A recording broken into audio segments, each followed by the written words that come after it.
اگه فقط درگیر خود محصول یا سرویسی که میدید بشید، بیزینس قطعاً محکوم به شکسته.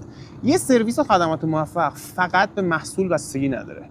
موفقیت تو ارائه سرویس و خدمات به یه معماری سگانه یا همون کریتیکال ریلیشنشیپ نیاز داره که میتونیم به اسم حالا روابط حیاتی هم ازش اسم ببریم. بیشتر سازمان‌ها این سه رابطه‌ای که میخوام بگم رو تصادفی میبینن، نه که یه تصمیم استراتژیک باشه.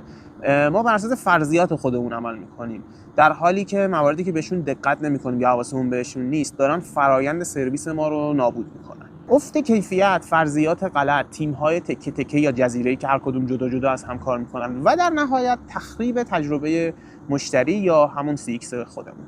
همه اینها خروجی تمرکز کردن فقط روی محصوله. سرویس شما به یک موجودیت شکننده تبدیل میشه که با کوچکترین تلنگرها نابود میشه و از بین میره. اما حالا چطور میشه درستش کرد؟ استارت با درک سگانه این رابطه‌ای که گفتم شروع میشه. ما باید زمان و منابعمون رو صرف شناسایی و پرورش این سه تا نکته کنیم. حالا این سه تا نکته چی هستن؟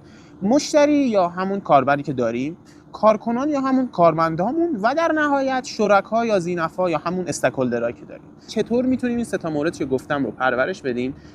تو ویدیوهای بعدی تو سه تا پارت جدا هر کدوم رو راجبش حرف میزنیم.